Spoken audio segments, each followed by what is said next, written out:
FM. The night comes alive. বিশ্বাস করা না করাটা আপনার ব্যাপার।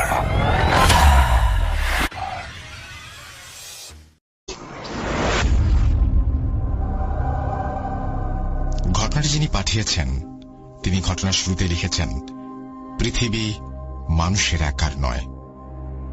সত্যিই তো তাই। আমার খুব ভালো লেগেছে শুরুতে এরকম একটি লাইন পড়ে। চলে যাচ্ছি ঘটনায় যেভাবে লেখা আছে সেভাবেই পড়ে শোনাচ্ছি। পৃথিবী মানুষের একার নয়। আসসালামু আলাইকুম রাসেল ভাই ও প্রিয় শ্রোতা, আশা করছি আপনারা সবাই ভেতর থেকে ভালো আছেন এবং সুন্দর আছেন, নিরাপদে আছেন। আমি লিখছি মালয়েশিয়ার জহুর বারু নামক জায়গা থেকে। ঘটনায় অনিচ্ছাকৃত ভুল বাচনভঙ্গি এবং শব্দ নির্বাচনে কোন রকমের ভুল পেলে দয়া করে ক্ষমা সুন্দর দৃষ্টিতে দেখবেন। আমি আজকে যে ঘটনাটি শেয়ার করব, ঘটনাটি আমি এবং আমার দুই বন্ধু সজীব এবং ফারহান আমাদের সঙ্গে ঘটে যাওয়া একটি বাস্তব নির্মম সত্য ঘটনা।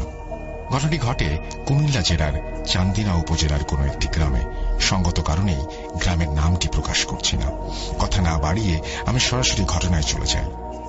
ঘটনার সময়কাল 2016 সালের অক্টোবর মাসের 7 তারিখ রাতে।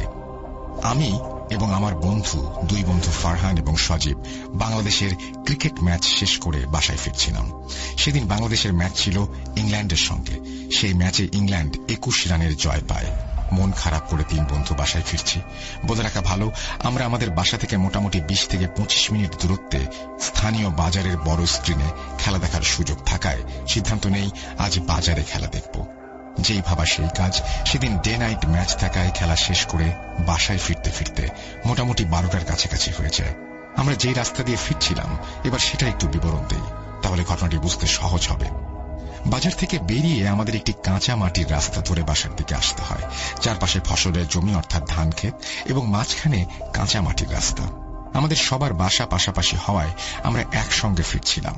কাঁচা মাটির রাস্তা ধরে কিছু দূর আসার পর আমরা তিনজনই অনুভব করি আমাদের পেছন পেছন কেউ হাঁটছে।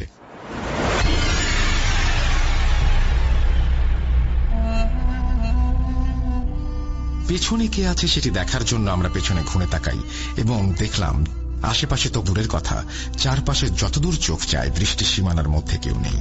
ব্যাপারটি প্রথমে আমরা আমাদের বোঝার ভুল ভেবে উড়িয়ে দিয়ে বাসার দিকে হাঁটতে থাকি। চারিদিক নীরব নিস্তব্ধ, চাঁদের আলো এবং দক্ষিণ পশ্চিম দিক থেকে প্রবল বাতাস এসে একটি মনোরম মনোমুগ্ধকর পরিবেশ তৈরি করেছিল। আমরা দারুণ উপভোগ করেছিলাম প্রকৃতির মায়াবী রূপ। আমাদের এই সুখের অনুভূতি বেশিক্ষণ স্থায়ী হয়নি।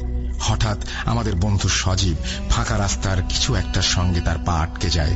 পরক্ষণেই আমরা তাকে টেনে তুলি এবং ঠিকঠাক ভাবে রাস্তা দেখে হাঁটতে বলি। আমাদের ব্যাপারটি খুব অস্বাভাবিক মনে হলেও সজীব বলেছে অন্য কথা। সজীব বলেছিল সে কিছুর সাথে ধাক্কা খায়নি এবং তার মনে হয়েছে কেউ তাকে ল্যাং মেরেছে, অর্থাৎ তার পায়ের সামনে কেউ পা বা বাঁশ টাইপের কিছু একটা দিয়ে তাকে আটকিয়েছে এবং সেটার সাথে ধাক্কা খেয়ে সে পড়ে গেছে। সজীবের মুখ থেকে এটা শোনার পর আমাদের ভেতরে একটু ভয় কাজ শুরু করে। ব্যাপারটিকে সিরিয়াসলি নিয়ে আমরা হাঁটার গতি বাড়িয়ে দেই। একটু দূর আসতেই একটি কালভার্ট পড়ে। আমরা যখন কালভার্টের কাছাকাছি চলে এসেছি তখন হঠাৎ করে তিনজনই দেখলাম কালভার্টের ঠিক মাঝখানে একটি সাপ। সাপটি দেখতে ছিল ভীষণ রকমের ভয়ঙ্কর এবং অদ্ভুত টাইপের মোটা। সচরাচর গ্রামে গঞ্জে এত মোটা প্রজাতির সাপ দেখা যায় না।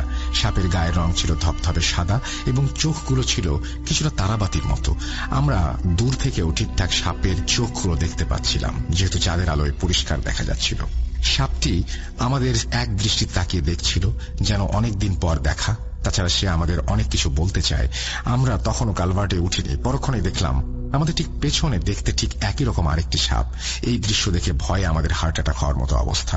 কিন্তু আশ্চর্যজনক ব্যাপার হলো সাপ দুটো আমাদের কোন রকমের ক্ষতি করতে চাইছে না। মানে মনে হলো তারা নির্দিষ্ট জায়গায় অবস্থান করছিল, অর্থাৎ প্রথমে যেখানে দেখেছিলাম 5-7 মিনিট কেটে যাবার পরেও সাপ দুটি ঠিক সেই জায়গাতেই ছিল। এখানে বলে রাখা ভালো, আমাদের বন্ধু ফারহান কোরআনের হাফেজ।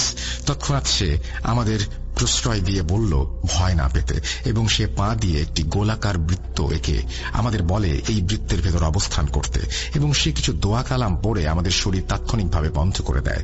কিছুক্ষণ পর সাপ দুটি চোখের পলকে কোথায় যেন ভ্যানিশ হয়ে যায় এবং আমরা সেই রাতের মতো বাসায় ফিরে আসি কোন রকমের অসুবিধা ছাড়াই।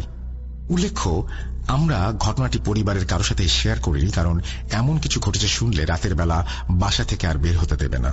যাই হোক, তারপর ৩-৪ দিন স্বাভাবিকভাবেই কেটে গেল। ফারহান তার মাদ্রাসায় চলে যায়, আমি আমার মতো ব্যস্ত হয়ে পড়ি। এই ঘটনার একদিন পরে খুব সকালে সজীব আমাকে কল দিয়ে তার সঙ্গে জরুরি দেখা করতে বলে। আমি কারণ জানতে চাইলে সে বলে বাসায় আয়, তারপর সব বলবো। আমি সকালে নাস্তা শেষ করে সজীবের সঙ্গে দেখা করতে বাসায় যাই।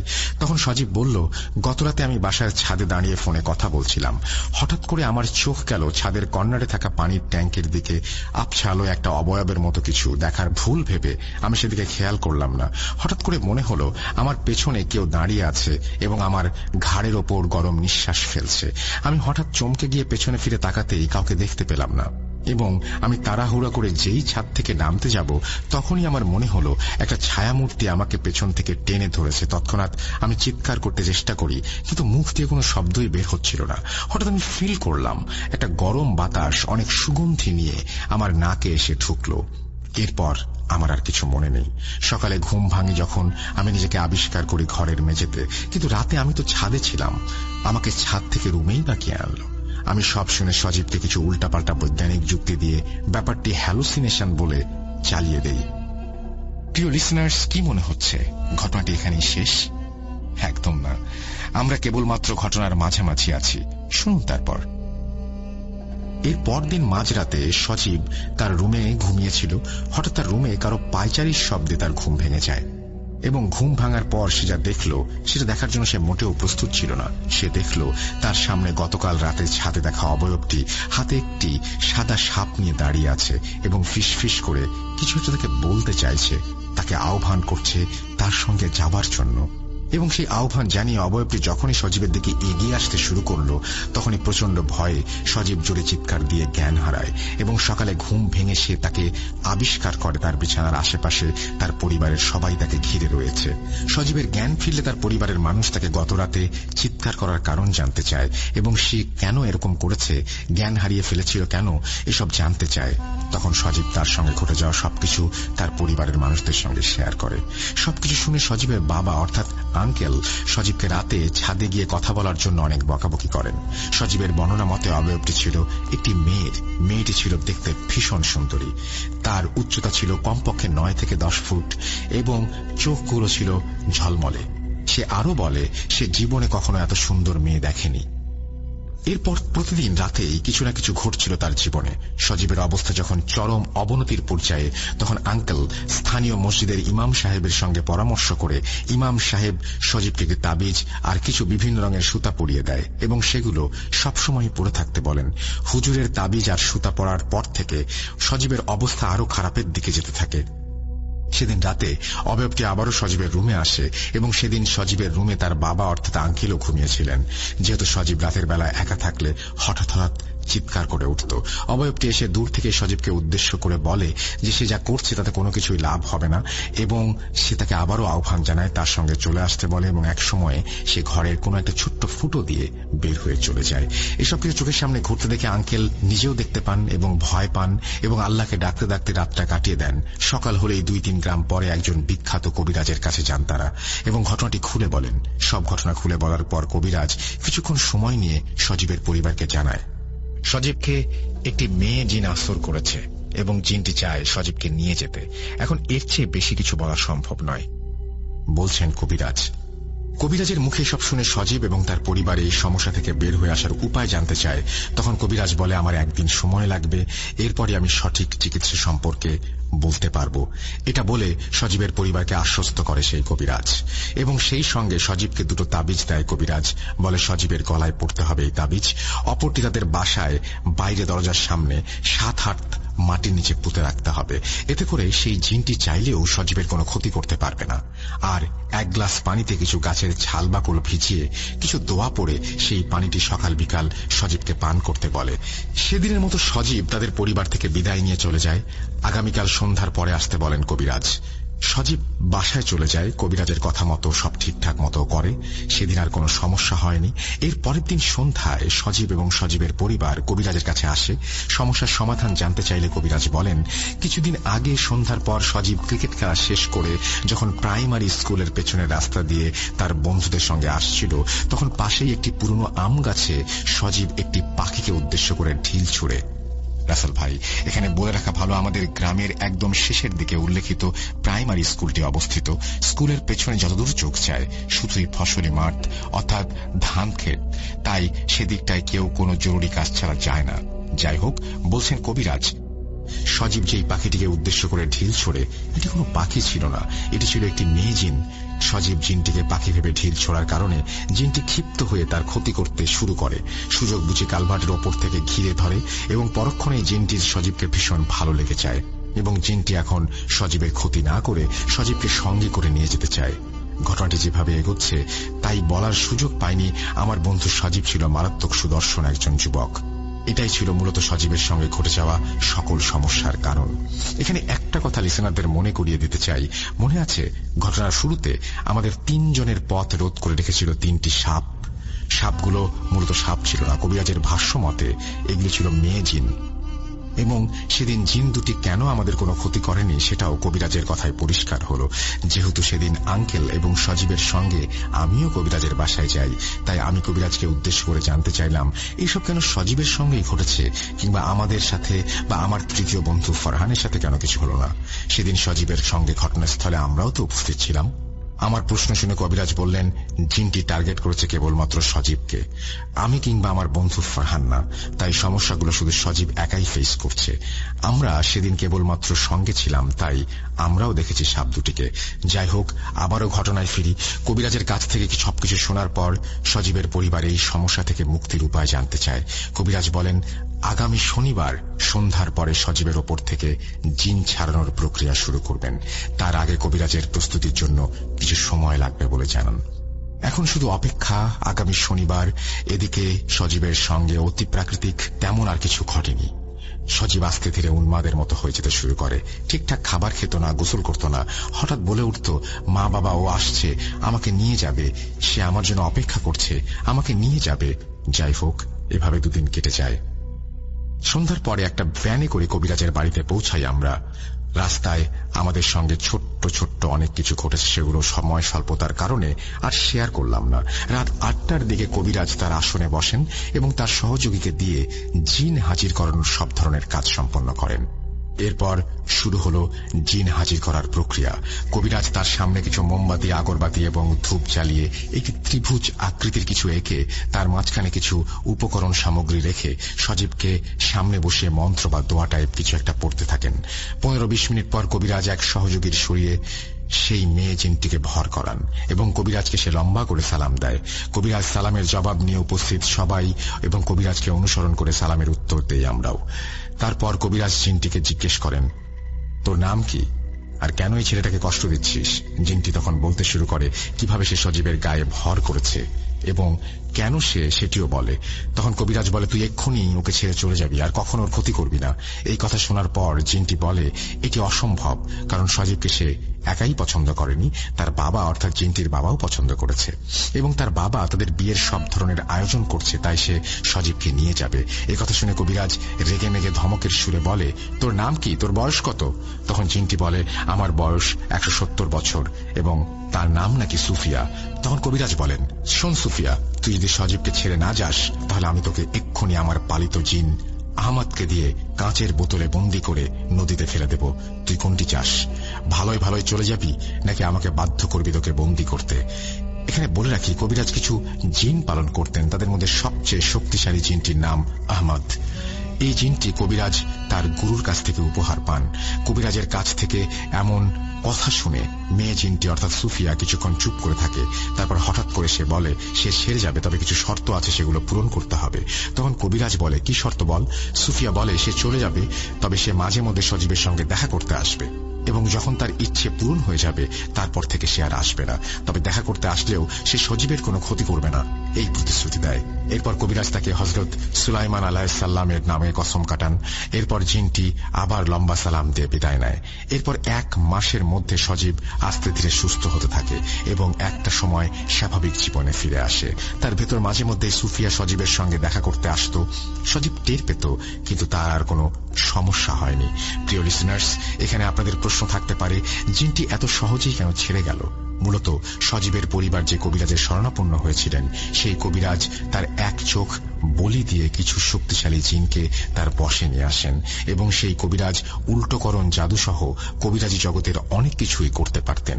উল্টোকরণ জাদু হল, কেউ যদি কাউকে কালো জাদু করে, সেই কবিরাজ কালো জাদুটাকে উল্টিয়ে যে করেছিল তার উপরেই ফেলতে পারতেন।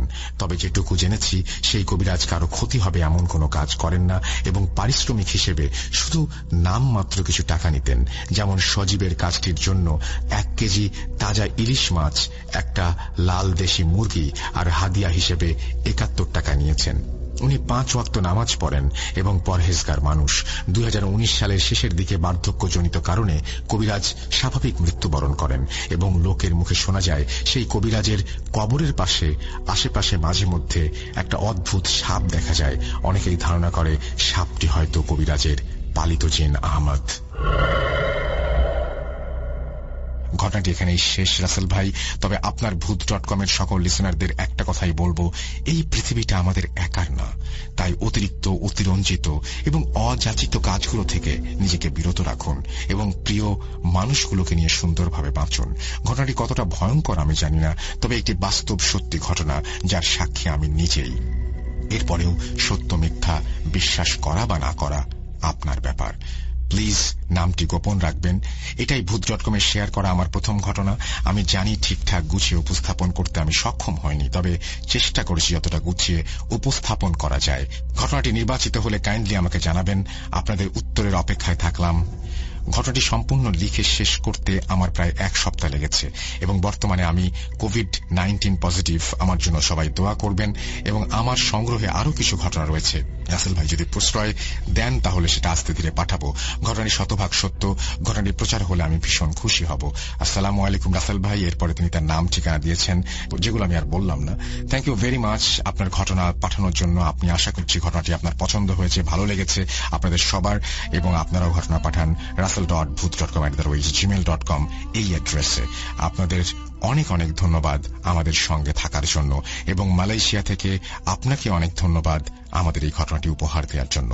আমরা চলে যাব আমাদের পরবর্তী ঘটনায়। Booth.com. The fear returns with Russell. যেভাবে লেখা আছে আমি সেভাবেই শুরু করছি। আসসালামু আলাইকুম রাসেল ভাই ও প্রিয় লিসেনার্স, কেমন আছেন আপনারা? আশা করি মহান আল্লাহ তাআলার অশেষ রহমতে সকলেই অনেক ভালো আছেন ও সুস্থ আছেন। ঘটনায় যাবার আগেই নতুন বছর 2023-এর অনেক অনেক শুভেচ্ছা আর শুভকামনা জানিয়ে আজকের ঘটনাটি শুরু করছি। দীর্ঘ সময় আপনাদের মাঝে নতুন কোনো ঘটনা নিয়ে আসতে না পারায় মনের ভেতরে কেমন যেন অশান্তি কাজ করছিল। তাই হন্যে হয়ে ঘটনা খুঁজে বেড়াচ্ছিলাম। তেমন কোনো সুবিধা করতে পারছিলাম না, কিন্তু নতুন বছর বলে কথা, আপনাদের জন্য কিছু করব না এটা ভেবে কিছুতেই শান্তি পাচ্ছিলাম না। আর তাই ঘটনা হাতে আসার সাথে সাথে নতুন বছরের শুরুতেই আপনাদের সামনে হাজির হয়ে গেলাম আমি মোহাম্মদ সিফাত আলম। আজকের ঘটনাটি আমি কালেক্ট করেছি আমার এক বন্ধুর পরিচিত এক আপুর কাছ থেকে। এতদিন পর ফিরে এসে ঘটনা কালেক্টের ঘটনা বা ঘটনার ভেতরের ঘটনা বলে শুধু শুধু সময় নষ্ট করব না। আপনাদের মাঝে ফিরে আসতে পেরে অত্যন্ত আনন্দিত। নিয়ে যাচ্ছি সরাসরি ঘটনায়। রাসেল ভাইয়ের কাছে আমার অনুরোধ, ঘটনার মাঝে কোনো ভুল ত্রুটি থাকলে দয়া করে সেগুলো ক্ষমা সুন্দর দৃষ্টিতে দেখবেন। শুরু করছি ঘটনা। খালাম্মা, আমি সকালে ছাদে কাপড় শুকাতে গিয়ে চিলেকোঠার ভেতর থেকে কটকট আওয়াজ পাচ্ছিলাম। গত 2 দিন ধরে এমন আওয়াজ পাচ্ছি, সাথে কোনো প্রাণী মরে পচে যাওয়ার দুর্গন্ধও পাচ্ছি। একটু দেখলে ভালো হতো। কেমন যেন ভয় ভয় লাগে ছাদে যেতে। কি যে করি কিছুই বুঝতে পারছি না। এই বাসায় কিছুদিন ধরে যা কিছু হচ্ছে এর সব কিছুতেই কেমন যেন ভয় কাজ করে। বাড়ির কাজের মেয়ে নার্গিসের কথা শুনে আয়েশা বেগম বলেন, আরে এসব কিছু না নার্গিস, চিলেকোঠার রুমের দরজা তো একেবারে স্থায়ীভাবে বন্ধ করা।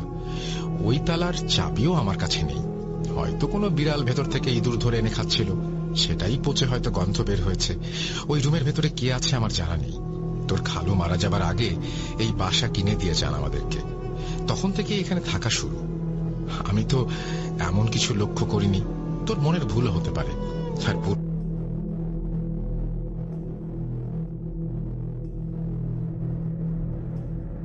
পরিবারের ভাগ্যটা অন্যরকমই হতে পারত, কিন্তু এখন এসব বলে আসলেই কোনো লাভ হবে না। কারণ যা হবার সেটা হয়েই গেছে। এটাকে বদলানো বা ভুলে যাওয়া কোনোভাবেই আর সম্ভব নয়। মানুষের জীবন যে কতটা অনিশ্চিত তা আসলে মানুষ নিজেও জান না। আকাশে ভেসে বেড়ানো পাখির পালকের ঠিকানা যেমন অনিশ্চিত, তেমনি মানুষের জীবনটাও অনিশ্চিত। কখন দমকা হাওয়ায় জীবন কোন দিকে মোড় নেবে তা আমার বা আপনার কারোরই জানা নেই। আমি সুমাইয়া, ছদ্মনাম। এই ঘটনাটি আমি শুনি আমার শ্রদ্ধেয় দাদি করিমুন্নেসা বেগমের কাছ থেকে। ঘটনাটি আমাদের দেশেরই কোনো এক প্রত্যন্ত অঞ্চলের ঘটনা। আমার দাদির ভাষাতেই আমি ঘটনাটি শেয়ার করছি। দাদির কাছে যিনি ঘটনাটি শেয়ার করেছেন তার নাম নার্গিস। সেই নার্গিস যিনি এই ঘটনার একটি চরিত্র আর যিনি সম্পূর্ণ ঘটনা নিজে প্রত্যক্ষ করেছেন। দাদি নার্গিসের ভাষাতেই ঘটনাটি শেয়ার করেছেন, আমিও ঠিক সেভাবেই বলছি। আমি নার্গিস। আমার জন্ম খুবই গরিব পরিবারে। আমার পরিবারে আমার ছোট দুটি বোন, বাবা আর আমার মা থাকতেন। আমার বাবা 2 বার বুকে ব্যথা ওঠায় একসময় পঙ্গু হয়ে যান।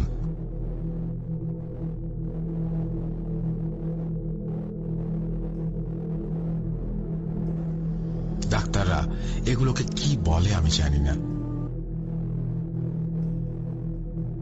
আমার কোনো পুঁথিগত বিদ্যা শিক্ষা নেই, তাই এসব বলাও আমার পক্ষে সম্ভব নয়। আমার ছোট বোন দুটিকে লেখাপড়া করানোর অনেক ইচ্ছা ছিল। বাবা যেহেতু আমাকে লেখাপড়া করাতে পারেননি, তাই আমার মা আর আমি মানুষের বাড়িতে বাড়িতে কাজ করতাম সামান্য কিছু টাকার জন্য। আমার মা বাড়ি বাড়ি গিয়ে কাজ শেষ করে বাসায় ফিরে আসতেন। আমার বয়স তখন 16 বা 17 বছর হবে। আমি একটি বাসায় কাজ করতাম। কাজের বিনিময়ে মোটামুটি ভালোই টাকা পেতাম।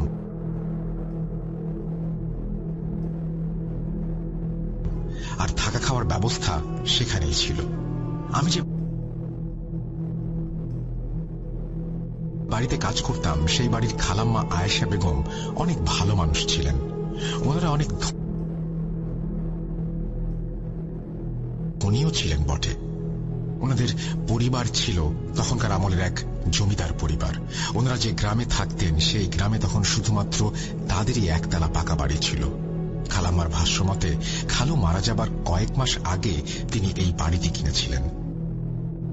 কারা তৈরি করেছিলেন সে বিষয়ে আমার তেমন কিছু জানা নেই। আমার মা খালাম্মার সাথে কথা বলেন আমার কাজ, বেতন এসব নিয়ে। আগেই বলেছি খালাম্মা খুবই ভালো মানুষ ছিলেন। আমারও ওনাকে খুব ভালো লাগতো, তাই আমার মা আমাকে এখানে রেখে চলে যান। আজও খালাম্মার কথা মনে হলে চোখে পানি চলে আসে। আমাকে খুবই আদর করতেন তিনি। তার নিজেরও আমার বয়সী একটি মেয়ে ছিল। ওনাকে আমি আপা বলেই ডাকতাম। আপার নাম ছিল মাইশা। খালাম্মার আরো একজন সন্তান ছিলেন, উনি খালাম্মার বড় সন্তান। ওনার নাম নয়ন। নয়ন ভাই সাহেবও অনেক ভালো মানুষ ছিলেন। এক কথায় ওনারা প্রত্যেকেই ছিলেন সকলের প্রতি সদয় ও অনেক সহনশীল। আমার মা এখানে আমাকে রেখে যাবার পর থেকে আমি মন দিয়ে কাজ করতে শুরু করি। ঘর কন্যার কাজ, টুকটাক কাপড় ধোয়া, এসবের বাইরে বেশ কিছু আমাকে করতে দিতেন না খালাম্মা। এভাবেই হাসতে হাসতেই আমার জীবনের কয়েকটি বছর পেরিয়ে যায়। ঘটনায় প্রবেশ করার আগে বাড়িটার ব্যাপারে জানানোটা অত্যন্ত জরুরি। আমাদের অর্থাৎ খালাম্মাদের বাড়িটা ছিল একতলা বাড়ি। বাড়ির ওপরে মোটামুটি আকারের একটি চিলেকোঠা রুম। বাড়িতে রুম ছিল 4টা। এক রুমে আমি আর খালাম্মা থাকতাম, একটায় মায়েশা আপা আর একটায় নয়ন ভাই সাহেব থাকতেন, আর অন্য রুমটা ফাঁকা থাকত। সেজন্য খালাম্মা নামাজ পড়ার রুম বানিয়েছিলেন সেটাকে। খালাম্মা ছিলেন অনেক পরহেজগার। নামাজের ওয়াক্ত হবার সাথে সাথে মায়েশা আপা আর আমাকে নিয়েই তিনি নামাজ আদায় করতেন। নয়ন ভাই সাহেবও তেমন, তিনি নিজে রুমে নামাজ পড়তেন। অনেক সুন্দর ছিল খালাম্মার পরিবার, কোনো কিছুর অভাব নেই, কোনো অশান্তি নেই, ছোট একটি হাস্যোজ্জ্বল পরিবার বলতে যা বোঝায় তাই আর কি। আস্তে আস্তে সময় তার আপন গতিতে চলে যেতে থাকে। এই ছোট হাস্যোজ্জ্বল পরিবারটিও কেমন যেন বদলে যায় হঠাৎ করেই, কেমন যেন হঠাৎ করেই সকল আনন্দ মাটি হয়ে যেতে শুরু করে। কিছু সমস্যা দেখা দিতে শুরু করে নয়ন ভাই সাহেবের সাথে। নয়ন ভাই সাহেব মাঝে মাঝে সন্ধেবেলা তার বন্ধুদের সাথে বের হয়ে শহরের একটি বড় মসজিদে যেতেন। মাসে 1 বা 2 বার তিনি সেখানে গিয়ে সেই রাতটা থেকে আসতেন। নয়ন ভাই সাহেব ছিলেন খুবই পরিষ্কার পরিচ্ছন্ন একজন মানুষ। সবসময় নিজের পোশাক, রুম ঝকঝকে তকতকে করে রাখতেই পছন্দ করতেন। দিনে 2 বার গোসল করতেন তিনি, আর আমাকে অনুরোধ করে বলতেন, নার্গিস, আমার রুমটা আমি বাসায় না থাকলে একবার করে ঝাড় দিয়ে যাস, আর জানালাগুলো একেবারে বন্ধ রাখিস না, সতেজ হাওয়া না পেলে ভালো লাগে না। আর শোন, একটু কষ্ট হলেও দিনে 2 বার রুমটা ঝাড় দিস বোন। আর কিছুই তোকে করতে বলবো না, শুধু এটুকুই। নয়ন ভাই সাহেবের ব্যবহার ছিল অমায়িক। তিনি নিজের কাপড় চোপড়ও নিজে ধুয়ে দিতেন। আমার কাজ ছিল শুধু ছাদে সেগুলো শুকোতে দেয়া। নয়ন ভাই সাহেবের ব্যাপারে এসব বলার কারণ এখনই জানাবো। ওনার কর্মকাণ্ড নিয়ে কারোরই কোনো সন্দেহ থাকার কথা না। আমার খালাম্মাদের বাসায় করা শেষ কোরবানি ঈদের 7-8 দিন আগে নয়ন ভাই সাহেব শহরের মসজিদে চলে যান বন্ধুদের সাথে। 2 দিন তিনি বাড়ি ফেরেননি, এটা নিয়ে কারো কোনো সন্দেহ ছিল না, কেননা এর আগেও নয়ন ভাই সাহেব 2 বা 3 দিন পর বাড়ি ফিরেছেন, এমন নজির রয়েছে। কিন্তু এবারে বাড়ি ফিরে এলে ওনাকে কেমন যেন অন্য মনস্ক দেখা যায়। উনি হঠাৎ করেই কেমন যেন বদলে গেছেন, আগের মতো রুম থেকে বের হন না। আমি এই বাসায় কাজ করা শুরু করার সময় থেকে দেখছি এখানে সকালেই বাসায় সকলে সবসময় একসাথে টেবিলে বসে খাবার খেতেন। এবারে নয়ন ভাই সাহেব বাড়ি ফেরার পর থেকে একসাথে খেতেও আসেন না তেমন। আমি রুম ঝাড় দিতে গেলে আমাকে বলেন তিনি নিজেই ঝাড় দেবেন। দরজা বন্ধ করে রাখেন প্রায় সব সময়। আমি কিছু না বলে চলে আসি। একদিন দুপুরে খাবারের সময় খালাম্মা নয়ন ভাই সাহেবের রুমে গিয়ে ওনাকে জোর করে খাবারের টেবিলে ডেকে আনেন। নয়ন ভাই সাহেব কিছুটা বিরক্তি নিয়ে এসে খেতে বসেন। খেতে খেতে খালাম্মা লক্ষ্য করেন ওনার হাতে একটি খুব সুন্দর ঘড়ি। খালাম্মা ওনাকে ঘড়ির ব্যাপারে জিজ্ঞাসা করলে উনি বলেন, আমার এক বন্ধুর বাবা কুয়েত থেকে বাড়ি ফেরার সময় কিছু দামি ঘড়ি নিয়ে এসেছেন। এবারে যে মসজিদে গেলাম সেখান থেকে তাদের বাসায় গিয়েছিলাম। প্রায় 7-8টার মতো ঘড়ি ছিল। এই ঘড়িটি আমার খুব পছন্দ হয়। আমি আমার হাতে মানাচ্ছে কিনা দেখার জন্য হাতে পরে ফেলি ঘড়িটা। বন্ধুর বাবা ব্যাপারটি লক্ষ্য করেন আর আমার কাছে এসে বলেন এই ঘড়িটি নাকি অনেক দামি। ওনার কথা শুনে আমার মনে হয় উনি হয়তো আমার হাতে ঘড়িটি দেখে ভালোভাবে নেননি। আমি ওনাকে ঘড়িটি খুলে দিয়ে দিই। উনি ঘড়িগুলো নিয়ে অন্য রুমে চলে যান। প্রায় 1 ঘন্টা পর ফিরে এসে হাসি মুখে আমার হাতে ঘড়িটি পরিয়ে দিয়ে বলেন আমার হাতে নাকি ঘড়িটি খুব মানাচ্ছে, তাই তিনি আমাকে ঘড়িটি উপহার হিসেবে দিতে চান। আমি অনেক মানা করলেও উনি কিছুতেই রাজি হননি ঘড়িটি ফেরত নিতে, তাই ঘড়িটি নিতে বাধ্য হলাম। নয়ন ভাই সাহেবের কথা শুনে খালাম্মা কিছুটা নাখোশ হন, কিন্তু তবুও তিনি ব্যাপারটা মেনে নেন। নয়ন ভাই সাহেব যেদিন বাসায় ফিরে আসেন সেদিন থেকে একটা আজব ঘটনা ঘটতে শুরু করে। শুরুতে আমরা ভেবেছিলাম হয়তো আমাদের মনের ভুল, কিন্তু পরে আর মনের ভুল ভাবতে পারিনি। ঘটনাটি কিছুটা অদ্ভুত ছিল। প্রায় প্রতিদিনই আমি আর খালাম্মা যে রুমে থাকতাম সেই রুমের জানালায় অনেক রাতে 2 বার ঠক ঠক আওয়াজ হতো। খালাম্মা ভেবেছিলেন হয়তো কেউ শয়তানি করে টোকা দিয়ে চলে যায়, কিন্তু জানালা খোলা রেখে ঘুমালেও সেই ঠক ঠক আওয়াজ শুনে আমরা ঘুম থেকে উঠে দেখতাম জানালা ভেতর থেকে লাগানো। খালাম্মাদের বাড়ির সামনে ছিল অনেক বড় একটি বাগান। জানালা খুলে সেই বাগানের দিকে তাকালে মাঝে মাঝে 4 জোড়া সবুজ চোখ বাগানের ভেতরে জ্বলতে দেখা যেত। খালাম্মা ভাবতেন এগুলো হয়তো বিড়ালের চোখ। একদিন বিড়াল ভেবে সেগুলোকে দেখার জন্য আমি আর খালাম্মা বের হই বাগানে যাবার উদ্দেশ্যে। বাগানে গিয়ে দেখি সেখানে আর কিছুই নেই। যখন আমরা এসব দেখে ঘরে ফেরার জন্য ঘরের দিকে তাকাই তখন যা দেখি তা দেখে আমাদের নিজেদের চোখকে আমরা নিজেরা বিশ্বাস করতে পারছিলাম না। আমরা দেখি আশেপাশের বাড়িঘর সব দেখা যাচ্ছে ঠিকই, কিন্তু আমাদের বাড়িটা একেবারে কুয়াশায় আচ্ছন্ন। মনে হবে একরাশ কুয়াশা শুধুমাত্র আমাদের বাড়িটাকে এমনভাবে ঢেকে রেখেছে যেন বাড়িটা একেবারে লোকচক্ষুর আড়াল হয়ে গেছে। খালাম্মা কিছুটা চিন্তিত হয়ে পড়েন। এসব নিয়ে উনি আমার সঙ্গে তেমন কোনো কথা বলেননি। হয়তো আমি ভয় পাবো ভেবেই বলেননি। এর পরের দিন আমি মাঝরাতে ঘুম থেকে উঠে দেখি খালাম্মা রুমে নেই। জানালাও খোলা দেখে বাগানের দিকে তাকিয়ে দেখি খালাম্মা বাগানে দাঁড়ানো। তিনি আমাকে নিয়ে এক দৃষ্টিতে বাড়ির বাইরে তাকিয়ে আছেন, আর তার পেছনে সেই 4 জোড়া জলজলে চোখ, সবুজ চোখ। আমি সাথে সাথে ওনাকে আনার জন্য বাগানে যাই, আর দেখি সেখানে খালাম্মা ছাড়া অন্য কিছুই নেই। ফেরার সময় আজও দেখি আমাদের বাড়িটা ভয়ঙ্কর কুয়াশায় আচ্ছন্ন। পরপর কয়েকদিন আমরা একই জিনিস লক্ষ্য করি। কয়েকদিন পর সকালে খাবার সময় খালাম্মা নয়ন ভাই সাহেবের কাছে ঘটনাগুলো বলেন। খালাম্মা খুবই উদ্বিগ্ন ছিলেন জন্য তিনি নয়ন ভাই সাহেবকে শহরের মসজিদ থেকে একজন হুজুর নিয়ে আসতে বলেন। নয়ন ভাই সাহেব কোনো কথারই উত্তর দিচ্ছিলেন না, একেবারেই চুপ করেছিলেন তিনি। খালাম্মা ওনাকে ধমক দিলে উনি চেতনা ফিরে পান আর বলেন তিনি আগামীবার শহরে মসজিদে গেলে হুজুরকে সব জানাবেন আর বাসায় আসার কথা বলবেন। নয়ন ভাই সাহেব পরবর্তীতে শহরের মসজিদে গিয়ে হুজুরকে সব খুলে বলেন, কিন্তু হুজুর ব্যস্ত থাকায় তিনি তখন আসতে পারেননি। এর মাঝে জানালা ঠক ঠক, বাগানে চলতে থাকা চোখ, কুয়াশায় মোড়ানো বাড়ি, এসব চলমান ছিল। এভাবেই কেটে যেতে থাকে। একদিন নয়ন ভাই সাহেব শহরের মসজিদে যাবার জন্য বের হন, কিন্তু অবাক করা ব্যাপার হল বের হওয়ার কয়েক ঘন্টার মধ্যেই তিনি আবার ফিরে আসেন, যা তিনি এর আগে কখনোই করেননি। ওনার জামায় লেগেছিল দুর্গন্ধযুক্ত ময়লা। বাড়ি এসে তিনি নিজের রুমে চলে যান এক দৌড় দিয়ে। খালাম্মা কি হয়েছে জিজ্ঞাসা করাতেও উনি কোনো জবাব দেননি। উনি রুমে গিয়ে গোসল করেছেন ভেবে খালাম্মা আমাকে একটু দেরি করে খাবার দিতে বলেন। আমিও খালাম্মার কথা মতো একটু দেরিতেই টেবিলে খাবার সাজানো শুরু করি। খাবার সাজিয়ে আমি খালাম্মা আর মাইশা আপাকে ডাকি। ওনারা আমার ডাক শুনে টেবিলে চলে আসেন। নয়ন ভাই সাহেব না আসায় আমাকে পাঠানো হয় ওনাকে ডেকে নিয়ে আসার জন্য। তার রুমের সামনে গিয়ে আমি খাবারের জন্য ডাকতেই তিনি বিদ্যুতের বেগে বের হয়ে আসেন আর চোখের পলকেই খাবার টেবিলে চলে যান। তার পোশাকে তখনও ময়লা লেগেছিল। খালাম্মা ওনাকে ধমক দেন এমন অবস্থা দেখে, কিন্তু নয়ন ভাই সাহেব যেন কোনো হুঁশেই নেই। তিনি টেবিল থেকে খাবার নিয়ে পাগলের মতো খেতে শুরু করেন। খাবার তার পোশাকের এখানে সেখানে লেগে যাচ্ছে, তবুও তিনি সেসবের তোয়াক্কা না করে নিজের মতো খেয়েই চলেছেন। খাওয়া শেষ করে তিনি হাত না ধুয়েই রুমে গিয়ে আবার দরজা আটকে দেন। নয়ন ভাই সাহেবের এমন আচরণ দেখে আমি সহ খালাম্মা ও মাইশা আপা আমরা 3 জনই খুব ভয় পাই যে নয়ন ভাই সাহেব এত পরিষ্কার পরিচ্ছন্ন, তার পোশাকে ময়লা, আর এভাবে খাচ্ছেন, এটাও দেখতে হবে এবং তা আবার বিশ্বাসও করতে হবে। এটা মেনে নিতে সত্যিই আমাদের খুব কষ্ট হচ্ছিল। খালাম্মাও অনেক চিন্তায় পড়ে যান। আমরা নয়ন ভাই সাহেবের রুমে গিয়ে দরজায় কড়া নাড়ি। দরজা খোলাই ছিল, হয়তো তিনি পরে দরজা খুলে দিয়েছিলেন। আমরা রুমে গিয়ে দেখি তিনি ঘুমাচ্ছেন। খালাম্মা, মাইশা আপা আর আমি ওনার রুম থেকে এসে খাওয়া দাওয়া শেষ করি। খালাম্মা ভাবেন হয়তো নয়ন ভাই সাহেব অসুস্থ, তাই তিনি গ্রামের এক পরিচিত চাচাকে খবর দেন। চাচা এলে তিনি চাচাকে শহর থেকে ডাক্তার নিয়ে আসতে বলেন। সেই চাচা শহরেই কাজ করতেন, একটি চিনির কারখানায়। চাচা বলেন তিনি রাতে ফেরার পথে ডাক্তার নিয়ে আসবেন। পরের দিন সারাদিন নয়ন ভাই সাহেব ঘুমিয়েই কাটিয়েছেন। এক ওয়াক্ত নামাজও পড়েননি তিনি। ওনার শরীরে ছিল প্রচন্ড জ্বর। সেদিন রাতে সেই চাচা একজন ডাক্তার নিয়ে আসেন।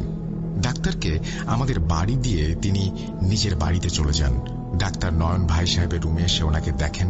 দেখা শেষ করে তিনি বলেন, অতিরিক্ত জ্বরের জন্য এমন হয়েছে, চিন্তার কিছু নেই, দ্রুতই ঠিক হয়ে যাবেন তিনি। আমি জ্বর কমার ইঞ্জেকশন দিচ্ছি আর কিছু ওষুধ দিচ্ছি। 3 বেলা খাবার পর এই ওষুধ খাওয়াতে হবে।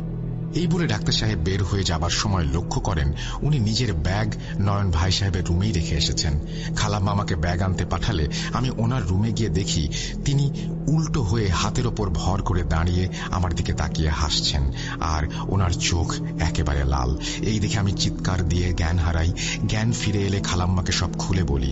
খালাম্মা আমাকে অনেক বোঝান আর বলেন ওনারা নয়ন ভাই সাহেবের রুমে গিয়ে দেখেন তিনি নাকি একইভাবে ঘুমাচ্ছিলেন। তিনি বারবার আমাকে বোঝান এটা মনের ভুল, কিন্তু আমি কিছুতেই রাজি নই এটা মেনে নিতে। তবুও নিজেকে সামলে নেই। সেদিন আমাকে খালাম্মা আরাম করতে বলেন। আমি ঠিক আছি এই বলে খালাম্মাকে আশ্বস্ত করে উঠে ঘর ঝাড় দিতে শুরু করি। নয়ন ভাই সাহেবের রুমে ভয় নিয়ে ঢুকে দেখি তিনি ঘুমাচ্ছেন, আর রুমের এক কোণায় ডাক্তারের ব্যাগ। আমি ব্যাগ দেখে খালাম্মাকে জিজ্ঞেস করি, খালাম্মা, ডাক্তার সাহেব তো ব্যাগ নেন নাই? আপনি না আমাকে ব্যাগ আনতে বললেন, পরে আমি অজ্ঞান হয়ে গেলাম, এরপর উনি কি আমাকে দেখেননি? ব্যাগটাই বা নিয়ে যাননি কেন? খালাম্মা বলেন, তোর চিৎকার শুনে আমি আর মাইশা নয়নের রুমের সামনে এসে তোকে অজ্ঞান অবস্থায় পাই। পরে তোকে মাইশার রুমে নিয়ে যাই। মায়েশা ডাক্তারকে ডাকার জন্য গিয়ে দেখে তিনি নেই। পরে নয়নের রুমে গিয়ে দেখি ওনার ব্যাগ ওইভাবেই রাখা। উনি ব্যাগ না নিয়েই চলে গেছেন। হয়তো তারা ছিল। খালাম্মার কথা শুনে আমি বেশ অবাকই হই। খালাম্মা যে অবাক হননি তা না, খালাম্মা যেই চাচা ডাক্তারকে এনেছিলেন তাকে দিয়ে সেই ব্যাগ পাঠিয়ে দেন। কিন্তু সেই চাচা ফিরে এসে বলেন ডাক্তার নাকি নয়ন ভাই সাহেবকে দেখে আসার পর থেকে আর আসেননি। একটা মানুষ হঠাৎ করে লাপাত্তা হয়ে যাবার কোনো কারণ আমরা খুঁজে পাচ্ছিলাম না। এদিকে নয়ন ভাই সাহেবের অবস্থার কিছুটা উন্নতি হয়। ওনার রুম পরিষ্কার করে ওনার ময়লা পোশাক ধুয়ে দিয়ে আমি ছাদে চলে যাই কাপড় শুকাতে দেবার জন্য। আজ বেশ কয়েকদিন যাবৎ চিলেকোঠার ভেতর থেকে কটকট কটকট শব্দ ভেসে আসছে, আর সাথে পচা দুর্গন্ধ। খালাম্মাকে জানাই আমি। খালাম্মা বলেন হয়তো ইঁদুর মোড়ে পড়ে আছে আর কটকট শব্দ বিড়ালের হতে পারে, হয়তো ইঁদুর খাচ্ছে বিড়াল। এইভাবে দিন চলে যাচ্ছিল।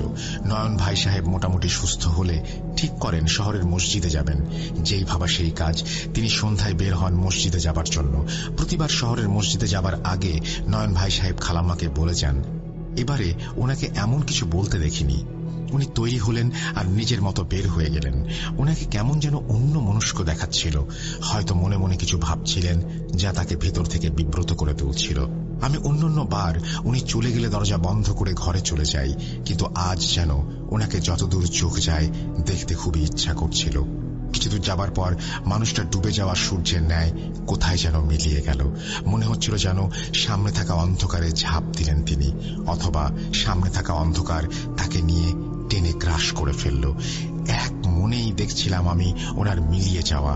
হঠাৎ পেছন থেকে খালাম্মার ডাকে চেতনা ফিরে পাই আর দরজা আটকে ঘরে চলে যাই।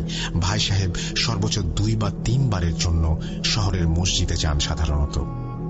খালাম্মা আমাকে জিজ্ঞাসা করেন আমি বাইরে কি দেখছি। আমি ওনাকে উত্তরে বলি, খালাম্মা, ভাই সাহেব শহরের মসজিদে চলে গেলেন, সেটাই দেখছিলাম। উনি কেমন যেন কিছুটা দূরে গিয়ে অন্ধকারে মিলিয়ে গেলেন।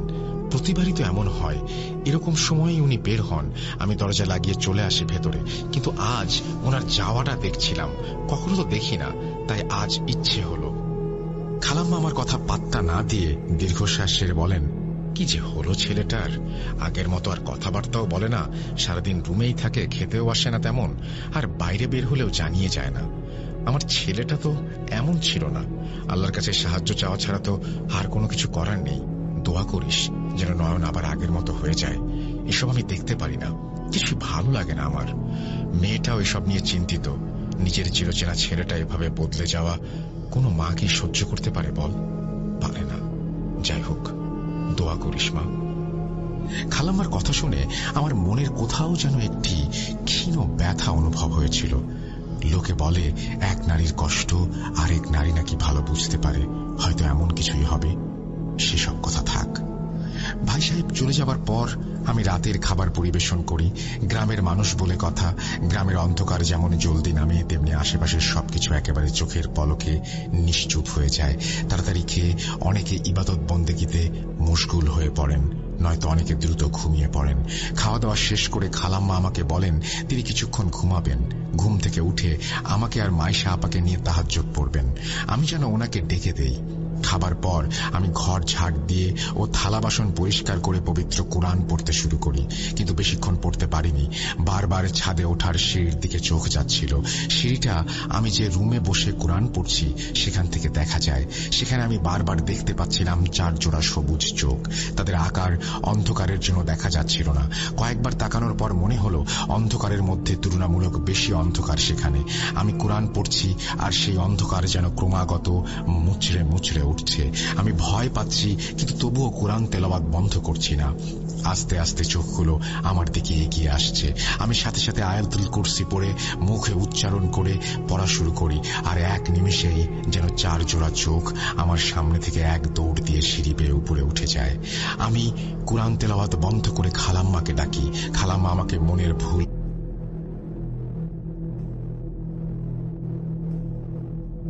আমি কোরআন তেলাওয়াত বন্ধ করে খালাম্মাকে ডাকি। খালাম্মা আমাকে মনের ভুল ভেবে ভয় পেতে নিষেধ করেন। খালাম্মা উঠে ওযু করতে আসেন। আমি মায়েশা আপাকে ডেকে আনলে আমরা 3 জন একসাথে তাহাজ্জুদ পড়া শুরু করি। সেটাও বেশিক্ষণ হলো না। জানালায় আগের মতো আবার টোকা দিচ্ছে কেউ। জানালা খুলে দেখেই সেই 4 জোড়া চোখ বাইরে বাগানে দেখা যাচ্ছে। খালাম্মা ভয়ে জানালা বন্ধ করে দেন। আমরা একসাথে জায়নামাজের ওপর বসে মহান আল্লাহকে স্মরণ করছিলাম। কিছুক্ষণ পর সব স্বাভাবিক হয়ে যায়। হঠাৎ করে দরজায় আওয়াজ পাই। ভয়ে দরজার সামনে গিয়ে দোয়া দুরুদ পড়ে দরজা খুলে দেখি একজন হুজুর দাঁড়িয়ে আছেন। আমি খালাম্মাকে দেখতে বলি। খালাম্মা এসে উনিকে জিজ্ঞাসা করায় হুজুর বলেন, আমি শহরের মসজিদ থেকে আসছি। নয়ন ভাই এ বাড়ির ঠিকানা দিয়েছিলেন আমাকে। বলেছিলেন কয়েকদিন যাবত নাকি কি সমস্যা হচ্ছে। আর হ্যাঁ, আর একটা কথা, নয়ন ভাই সাহেব অনেক দিন যাবত মসজিদে আসেন না। সমস্যার কথা শুনে আপনাদের বাসায় আসার কথা ছিল আমার। ব্যস্ততার জন্য এতদিন আসা হয়ে ওঠেনি। আর নয়ন ভাইও যেহেতু কোনো খোঁজ খবর নেই, তাই আমিই চলে এলাম ওনার খোঁজ খবর নিতে আর সমস্যাগুলো বোঝার জন্য। খালাম্মা প্রচন্ড আতঙ্কিত হয়ে পড়েন। উনি হুজুরকে জিজ্ঞাসা করেন, আরে নয়ন তো আজই সন্ধ্যায় মসজিদে গেল, আপনি দেখেননি ওকে? অনেক আগেই তো ওর পৌঁছে যাবার কথা, কোথায় গেল? এই কথা বলে খালাম্মা কাঁদতে শুরু করেন। ওনার কান্না দেখে মাইশা আপাও ভয়ে নিজের কান্না আর চেপে রাখতে পারেননি। হুজুর আর আমি মিলে খালাম্মা আর মাইশা আপাকে শান্ত করার চেষ্টা করি। ওনারা কিছুটা শান্ত হলে হুজুর বলেন, আপনারা এই বাড়ি থেকে একটু বাইরে যান, আশেপাশের লোকজন নিয়ে নয়ন ভাইকে খুঁজুন। আমি ততক্ষণে ঘরে কোনো সমস্যা আছে কিনা দেখছি। চিন্তা করবেন না, আমি আল্লাহর খাস বান্দা, আপনাদের কোনো ক্ষতি করব না। আমার বোঝার জন্য বাড়িটা খালি হওয়া জরুরি। আমাকে বিশ্বাস করতে অসুবিধা হলে বাইরে কয়েকজনকে রেখে যান। খালাম্মা হুজুরের কথা বিশ্বাস করলেন, তবুও পাশের বাড়ির কয়েকজন চাচাকে বাড়ি দেখার কথা বলেন আর নয়ন ভাই সাহেবের খোঁজ করার জন্য গ্রামবাসীকে অনুরোধ করেন। গ্রামবাসী মধ্যরাতে মশাল জ্বালিয়ে নয়ন ভাই সাহেবের খোঁজে বের হন। এদিক সেদিক খোঁজা হয়, অনেক খোঁজা হয়, প্রায় পুরো গ্রাম ও মসজিদে যাবার সেই রাস্তাও খোঁজা হয়, কিন্তু পাওয়া গেল না ওনাকে। গ্রামবাসীর জন্য অপেক্ষা করতে করতে খালাম্মা অস্থির হয়েছিলেন। এর মধ্যে একজন সাইকেলে করে এসে খালাম্মাকে জানায় নয়ন ভাই সাহেবের কোনো খোঁজ পাওয়া যায়নি। খালাম্মা কাঁদতে থাকেন। আর কিছুটা সময় সেভাবেই পার করি আমরা। হঠাৎ ভেতর থেকে হুজুর আমাকে ডেকে পাঠান। আমরা ভেতরে গেলে হুজুর বলেন, আপনাদের বাসায় কেউ কি সম্প্রতি কোনো দ্রব্য কিনেছিলেন বা নতুন কোনো দ্রব্য বাসায় এনেছিলেন? বিশেষ করে নয়ন ভাই কি কিছু এনেছিলেন? হুজুরের প্রশ্নের উত্তরে খালাম্মা বলেন, জি হুজুর, বেশ কয়েকদিন আগে ওর এক বন্ধুর বাবা একটি সুন্দর ঘড়ি উপহার দিয়েছিল।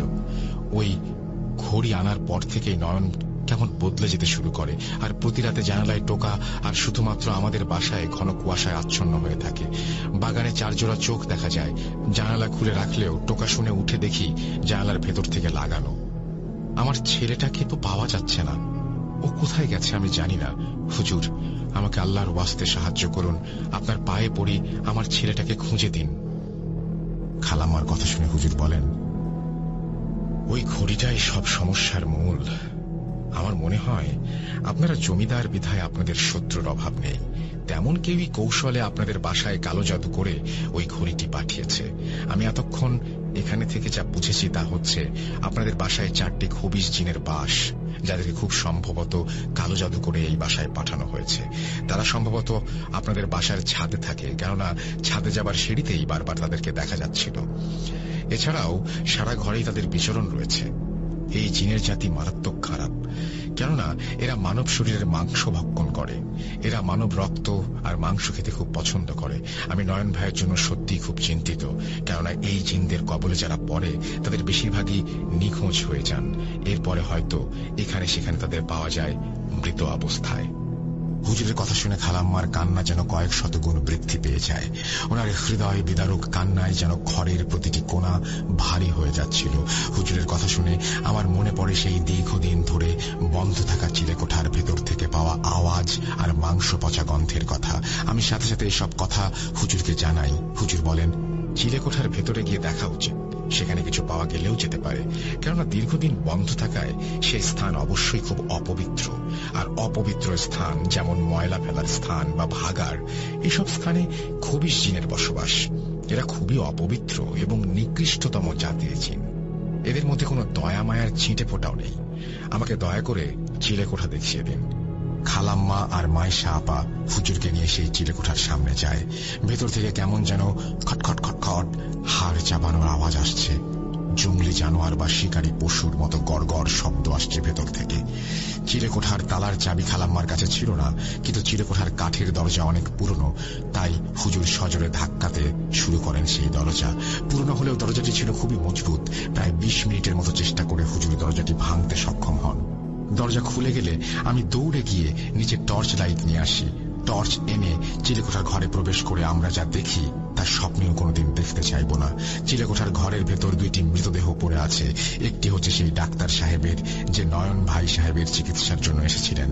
তার পায়ে পরনে জুতা দেখে আমরা তাকে চিনতে পারি, কেননা তার শরীর দেখে তখন তাকে আর চেনা যায় না। শরীরের কোথাও এক বিন্দু মাংস অবশিষ্ট ছিল না, একেবারে সম্পূর্ণ কঙ্কালটাই পড়ে আছে। আর অন্য লাশটি নয়ন ভাই সাহেবের। ওনার 2টি পা সম্পূর্ণ খাওয়া, দেখে মনে হচ্ছে কেউ খুবলে পা থেকে মাংস ছাড়িয়ে খেয়েছে। তার হাতে পড়া সেই সর্বনাশের ঘড়ি, তার পা থেকে কোমর পর্যন্ত কোনো মাংসই নেই, শুধু আছে রক্তের লাল দাগ। টর্চটা একটু সামনে ধরে আলো মারতে দেখা যায় লোমশ পশুর মতো একটা জানোয়ার, যার হাতে মাংস। আলো পড়ায় তার চোখ সবুজ হয়ে ওঠে। সে পাগলের মতো হাতে থাকা মাংস চিবিয়ে খাচ্ছে। তার মুখে থাকা লোম রক্তে ভিজে আছে, আর মুখ থেকে রক্তে ভেজা লালা ক্রমাগত সেখান থেকে রক্তের ফোঁটা মাটিতে গড়িয়ে পড়ছে। নিজের ছেলের অবস্থা দেখে, এই দৃশ্য দেখে খালাম্মা সেখানে অজ্ঞান হয়ে পড়েন, আর সেই জানোয়ারটার সাথে সাথে খালাম্মার উপরে ঝাঁপিয়ে পড়ে। হুজুর দোয়া পড়েও কোনো কিছু করতে পারলেন না। সেই জানোয়ার খালাম্মার গলায় তার সাঁড়াশির মতো হাতের নখ ঢুকিয়ে গলা থেকে মাংস আলাদা করে খেতে শুরু করে। সেই জানোয়ারের মাংস খাওয়ার শব্দ যেন প্রচন্ড জোরে আঘাত করছিল। এই দৃশ্য যে কতটা ভয়ঙ্কর তা নিজের চোখে না দেখলে কেউ বুঝতে পারবে না। পাগলের মতো খালাম্মার দেহের অংশ ক্রমাগত সে টেনে ছিঁড়ে মুখে পড়ে নিজের বহু বছরের ক্ষুধা নিবারণ করছে। হুজুর আমাদেরকে দ্রুত সেখান থেকে প্রস্থান করতে বলেন। আমরা সেখান থেকে নামার সময় আমি হোঁচট খেয়ে নিচে পড়ে যাই, আমার হাঁটুর নিচে ভেঙে যায়। তারপর দাঁড়ানোর কোনো শক্তি ছিল না। চিলেকোঠার দরজার সামনে আমি পড়েছিলাম। হুজুর তার সাথে থাকা ঝুলি থেকে সাদা কোনো কিছুর গুঁড়ো বের করে আশেপাশে একটা বৃত্তর মতো করে বললেন, ফজরের আজান পর্যন্ত আমি যেন এই বৃত্তর থেকে বের না হই। পায়ের প্রচন্ড যন্ত্রণায় এমনিতেই আমার সরে আসার কোনো শক্তি ছিল না। দ্রুত বের হয়ে আসার সময় চিলেকোঠার রুমের ভেতরে টর্চ লাইটটা পড়ে যায়, আর আমি সচক্ষে সেই খবিশের বিভৎস চেহারা দেখতে থাকি। আমি বারবার চিন্তা করছিলাম, আমি কেন অজ্ঞান হচ্ছি না, কেন জ্ঞান হারাচ্ছি না। পুরোটার সময় আমি দেখলাম সেই খবিশ খালাম্মার শরীর থেকে বারবার মাংস ছিঁড়ে পাগলের মতো খাচ্ছে। এই দৃশ্য দেখাটা কতটা নিজের জন্য ক্ষতিকারক তা দেখে কেবল যে দেখে সেই বোঝে। পুরোটা সময় আমার ওপর দিয়ে কি অমানবিক অত্যাচার হয়েছে তা বুঝিয়ে বলতে পারবো না। আমাকে শারীরিকভাবে কোনো আঘাত করতে পারেনি, কিন্তু শরীরের আঘাতই তো সবকিছু নয়। মানসিক আঘাত শরীরের আঘাতের থেকেও বেশি গুরুতর হয়। সারাটা রাত ফজরের আজান পর্যন্ত আমি সেখানেই পড়েছিলাম, আর এই দৃশ্য দেখে ভেতর থেকে একটু একটু করে ভেঙে যাচ্ছিলাম। যেই খালাম্মা আমাকে কখনোই নিজের মায়ের অভাব বুঝতে দেননি, তাকে নিজের চোখের সামনে এভাবে কঙ্কালে পরিণত হতে দেখার থেকে বেশি কষ্টকর আর কি বা হতে পারে। সকাল হয়ে গেলে বাইরে পাহাড়রত অবস্থায় থাকা 2 চাচা এসে আমাকে উদ্ধার করেন। মাইশা আপা ও হুজুর কোথায় আমি তখনও কিছু জানি না। আমার তখন জ্ঞান থাকলেও তা যায় অবস্থা। আমাকে শহরে নেওয়া হয় চিকিৎসার জন্য। ডাক্তার আমার পায়ের চিকিৎসা শুরু করেন। আমি জ্ঞান হারাই। আমার জ্ঞান ফিরে এলে পাহাড়রত অবস্থায় থাকা একজন চাচাকে আমরা রুমে দেখতে পাই। বাকি ঘটনা ওনার কাছ থেকে শোনা।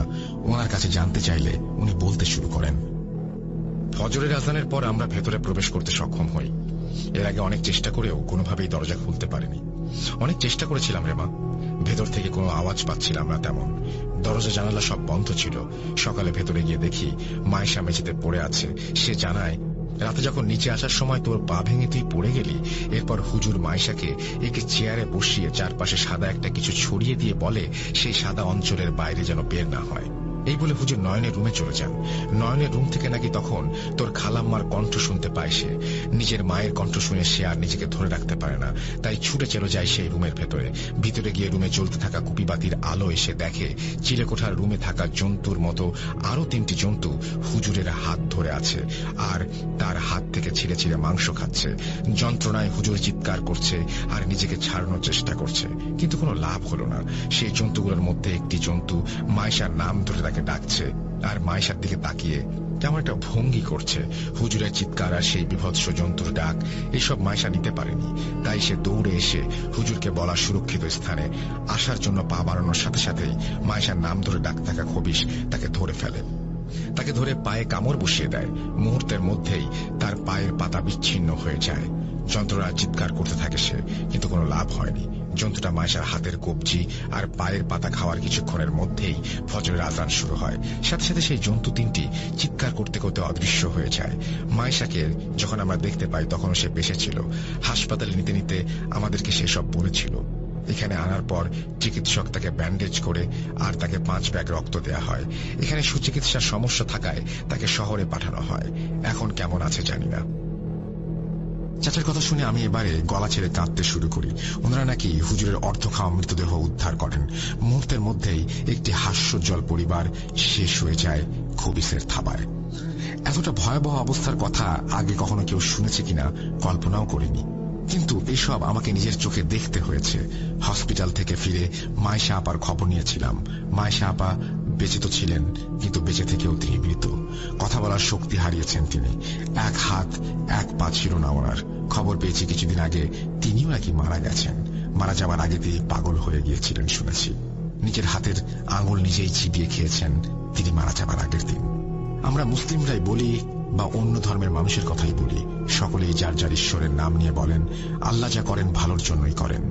এই কথাটা যে কতটা সত্য তা আমি ভালোভাবেই বুঝি।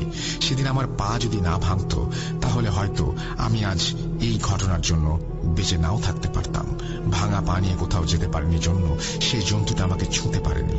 না ছুঁয়েও সে নিজের হিংস্রতা দেখিয়ে আমাকে ভেতর থেকে বারবার জখম করেছে। আমার খালাম্মা অনেক একজন ভালো মানুষ ছিলেন। ওনাকে হারালাম, বোনের মতো মায়েশা আপাকে হারালাম, আর ভাইয়ের মতো নয়ন ভাই সাহেবকে হারালাম। আমার জীবন আর বেশি বাকি নেই। এই জীবনে কালো জাদু, জিন এসব নিয়ে অনেক কাহিনী শুনেছি। সত্য না মিথ্যা তা ভাবার সাহস হয়নি, কেননা আমি যা দেখেছি তার কাছে সেসব ঘটনা কিছুই মনে হয়নি আমার। কালো জাদু কিছু মানুষ হিংসার বশবর্তী হয়ে হয়তো করে ফেলেন, কিন্তু যাদের ওপর করেন তারা কতটা যন্ত্রণা পায় তাকে সেই হিংসুকেরা বোঝেন। হুজুরের হাত ছিঁড়ে খাবার সময় তো তিনি জীবিত ছিলেন। চিন্তা করতে পারেন মৃত্যুর আগে কতটা যন্ত্রণা তিনি পেয়েছেন। আমাদেরকে বাঁচাতে এসে নিজের জীবন হারালেন, তাও কতটা বিভৎস ভাবে। আমি যখনই নামাজে বসি সেই ব্যক্তির ব্যাপারে একটাই কথা বলি, যার জন্য একটি পরিবার মুহূর্তের মধ্যে শেষ হয়ে গেল, আর তা হল আল্লাহ এদেরকে এর থেকেও বেশি যন্ত্রণাদায়ক মৃত্যু দিন। কতটা চাপা কষ্ট থেকে এই দোয়া করি আমি জানি। এই বলে নার্গিস তার ঘটনাটি শেষ করেন। কালো জাদু কতটা মারাত্মক হতে পারে, হিংসা কতটা ধ্বংস ডেকে আনতে পারে তার প্রমাণ এই ঘটনাটি। জীবনে কঠিন সময় আসবে, এটাই নিয়ম। এই দুনিয়া আমাদের পরীক্ষা কেন্দ্র, তাই যত বাধা বিপত্তি আসুক না কেন, পরিচিত মানুষজন যতটাই উন্নতির শিখরে পৌঁছে যাক না কেন, হিংসার বশবর্তী হয়ে দয়া করে এই কালো জাদুর মাধ্যমে তাদের ক্ষতি করার কথা কেউ চিন্তাও করবেন না। জীবনের মূল্য অনেক বেশি।